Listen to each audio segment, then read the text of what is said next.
السلام عليكم ومرحبا بكم معايا من جديد. اليوم ان شاء الله غنقدم لكم واحد الكيكه ديال التفاح. بما ان دابا في هذا الوقت التفاح كاين موجود وبواحد الثمن اللي هو مناسب. حاولوا ديروا هاد الكيكه ديال التفاح اللي كتجي رائعه لا في الشكل ديالها ولا في المذاق. نخليكم دابا مع المقادير وطريقه التحضير.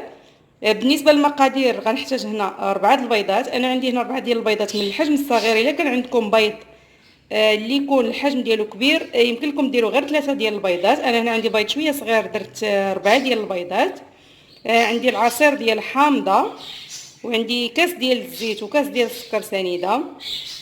عندي واحد الياغورت اللي يكون هكا ديال الفاني. النسمه ديال الفاني كتوجد بواحد الشكل زوين مع هاد المكونات هادو.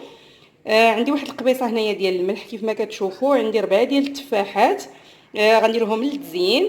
وبالنسبه للدقيق عندي 2 كيسان ديال الدقيق و2 ديال ساشيات ديال سكر فاني و2 خمارات.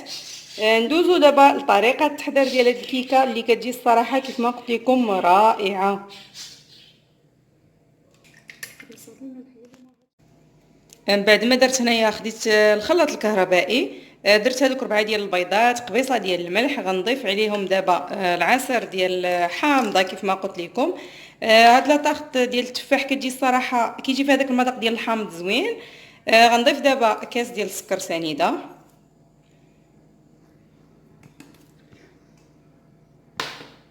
وغنزيد عليها كاس ديال الزيت.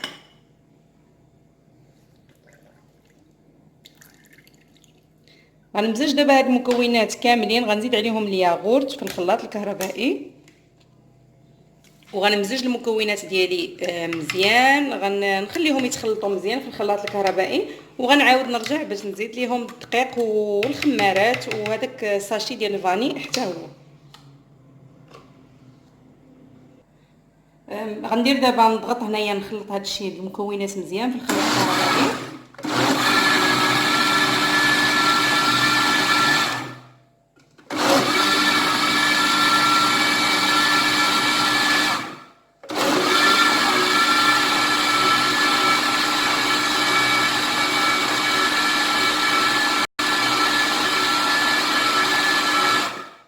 غناخذ دابا هاد الخليط ديالي غنخويه في واحد الاناء وندوز باش نزيد عليه الدقيق.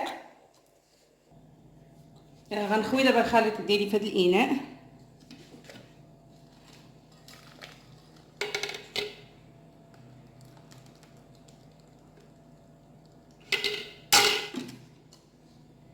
غنضيف عليه هنايا واحد ساشيه ديال الفاني وساشيه وحده ديال الفاني غنحتفظ بها للتزيين. غنديرها من الفوق ديال التفاح، غنديرها على الوجه ديالو باش كيجينا هذاك التفاح بحال معسل. بعد ما زدت هنايا ساشيه ديال سكر فاني غنحاول نخلطها شويه هكا غير باش تبدا تذوب ليا. وغنبدا هنا كنضيف الدقيق اللي سبق ليا وغربلته. ودائما كنقول لكم باللي الدقيق خاص يكون نوعيه ممتازه باش تصدق معكم هذه الكيكه وتكون الوصفه ديالكم ناجحه. غندير هنايا 2 ساشيات ديال الخميره الكيماويه من فئه 8 غرام.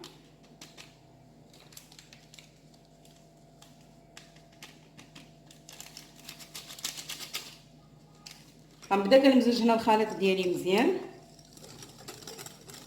غندخل هذا الدقيق هو الاول. من بعد ما كيدخل ليا الخليط بحال هكا غنعاود نزيد واحد شويه ديال الدقيق. نستمر هنا في التحريك. نكمل هاد الخلطه ديال هاد المكونات مع بعضياتهم ونعاود نرجع معكم. من بعد ما خديت هنايا واحد المول اللي كيتحل من جناب ولا اي مول ديال الكيكه عندكم، دهنته بالزيت ولبستو هكا بالدقيق. غنخوي فيه دابا هاد الخليط ديال الكيك.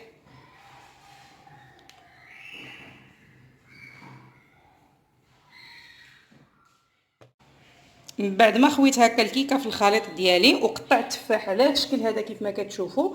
قطعت التفاح بحال هكا على هذا الشكل. نقيت التفاح وقطعته طريفات بحال هكا على شكل هلالي.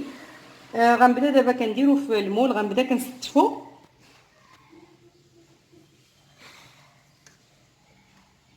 غنبدا كنستفو على هذا الشكل هذا. غندير وحده حدا وحده.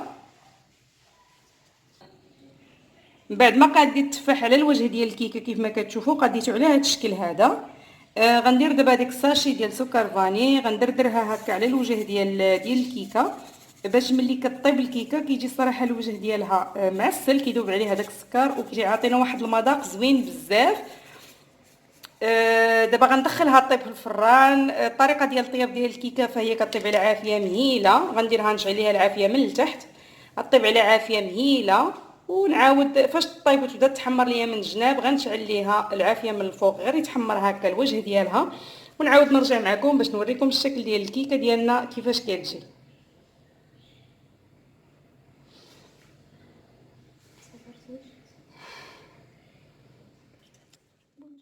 هذا هو الشكل النهائي ديال الكيكه من بعد ما كنجبدها من الفران. من بعد ما طابت وتحمرت ليا من الوجه ديالها دهنتها بواحد شويه ديال العسل. دهنت ليها الوجه ديالها بشويه ديال العسل وعاودت رديتها للفران باش كتجي معسله بحال هكا كيف ما كتشوفوا، راه هي كتجي الصراحه معسله، كيجي المنظر ديالها زوين. دابا غنقطع لكم الكيكه من الداخل باش تشوفوها كيفاش داير الشكل ديالها.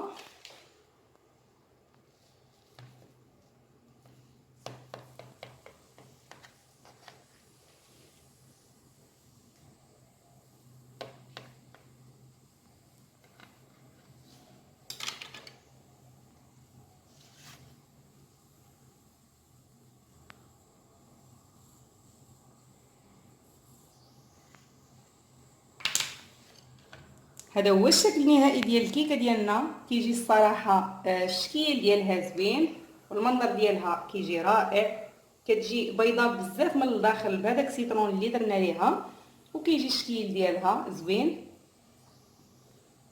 نتمنى ان هذه الوصفه تكون نالت الاعجاب ديالكم وتجربوها ان شاء الله.